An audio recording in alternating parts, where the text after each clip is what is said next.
next up is our new survivor, Yun-Jin Lee, who's kind of interesting looking, not gonna lie.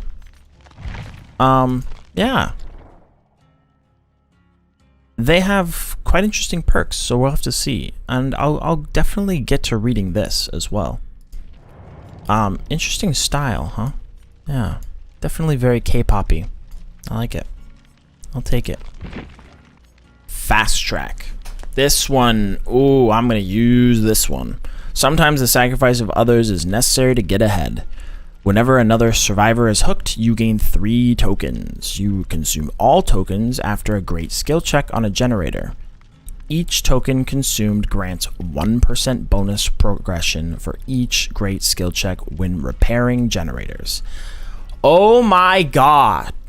This is gonna be so ridiculous when it, okay. Oh boy.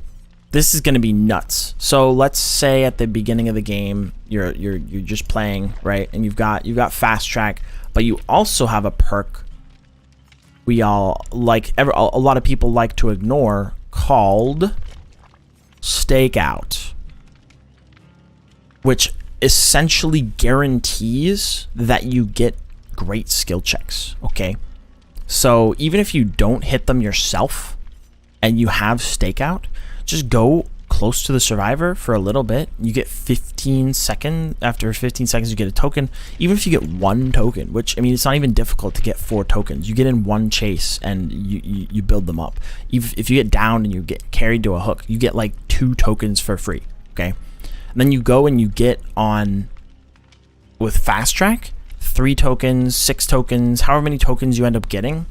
Even if you use 1 token of Stakeout and you got like 6 tokens, that's gonna be like 8% increase. Okay, 8% from 1 great skill check. How much is that for a regular generator?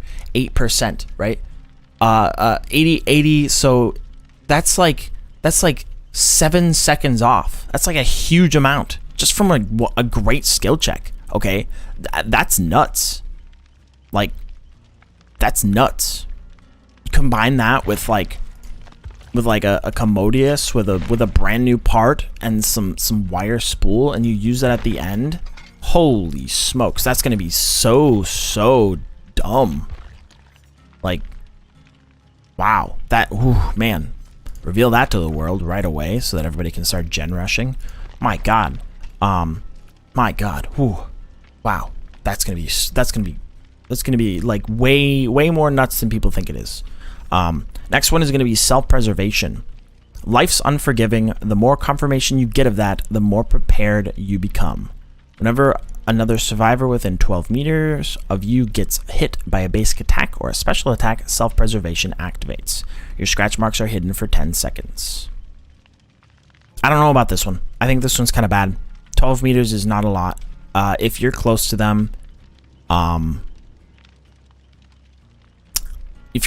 you're already pretty much in danger. I mean, obviously, like, if this procs, you can pretty much just run away for free and you aren't gonna be found.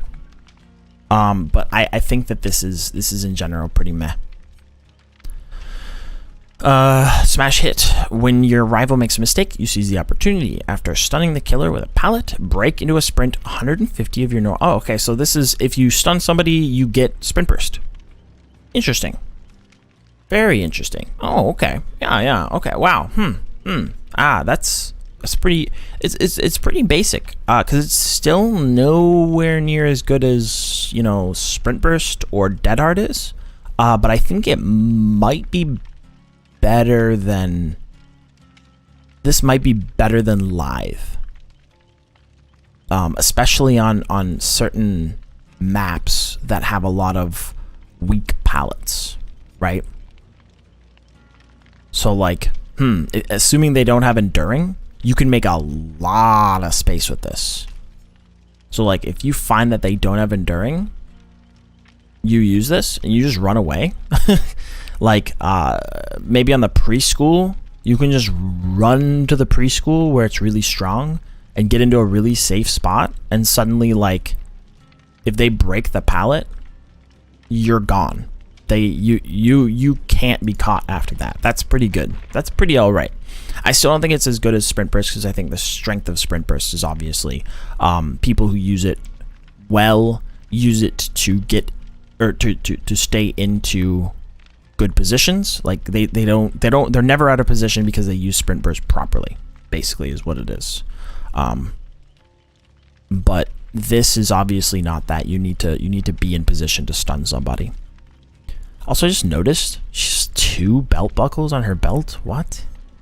That is so weird. All right. Anyway, I think that all of these perks, like I think self-preservation is pretty low tier. I think smash hit is just another variant of, you know, sprint burst, and your you know, if you use it and they have spirit fury, it's going to be a good time because you'll be able to make it away, and the sort of, you know, the killer's going to be a little salty because their spirit fury is not going to give them a free hit. But other than that, like other than that specific time, it's not going to be terribly good. Okay. This one is the only one that I'm really scared of. Fast track is going to be nuts. Okay.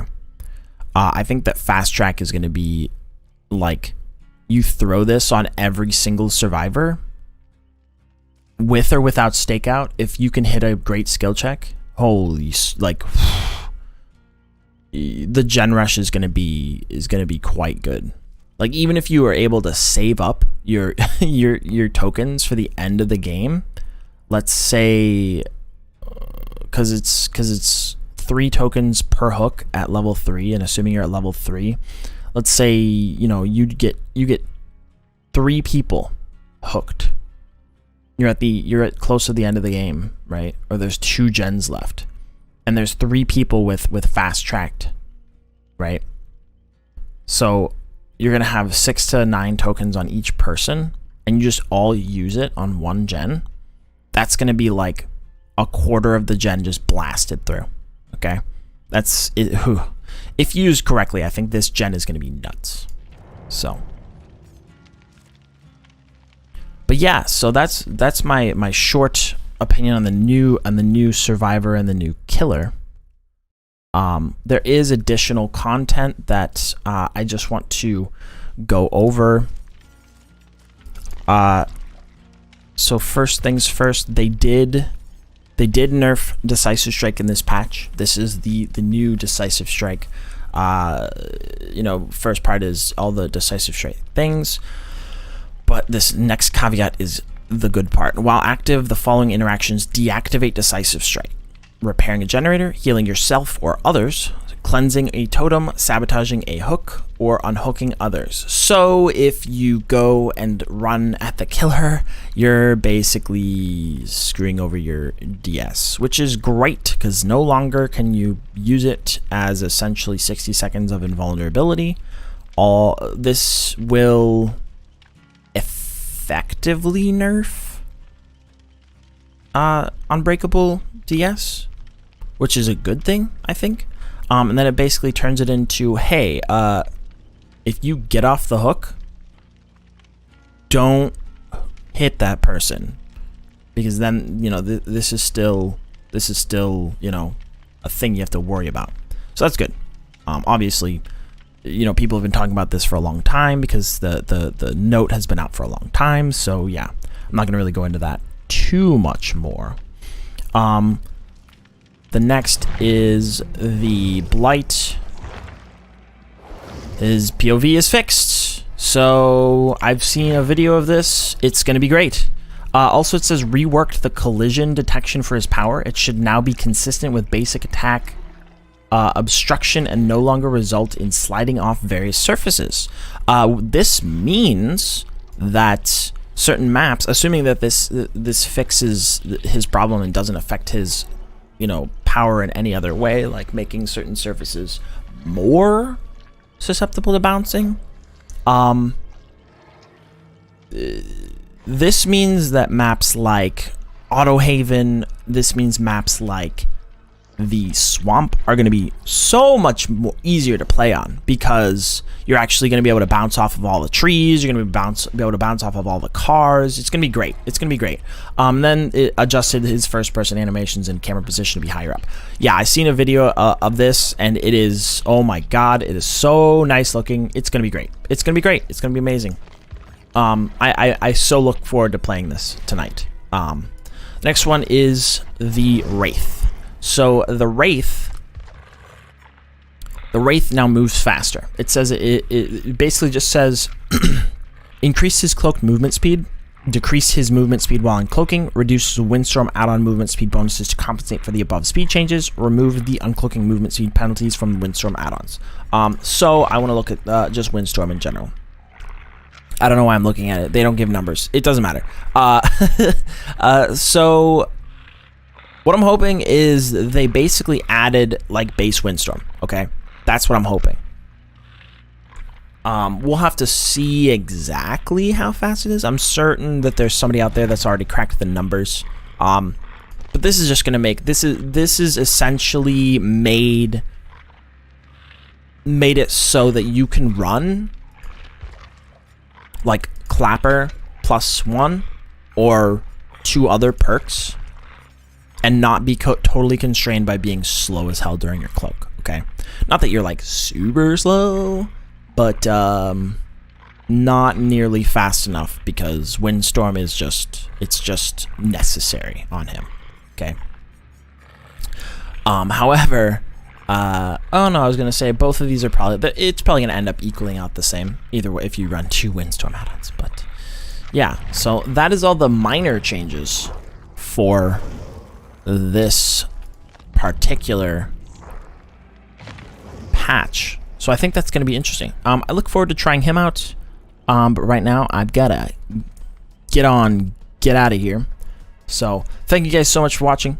I look forward to putting out the next video of this killer. And maybe make sure to like and subscribe to this video. And I'll see you guys in the next one. Have a great one.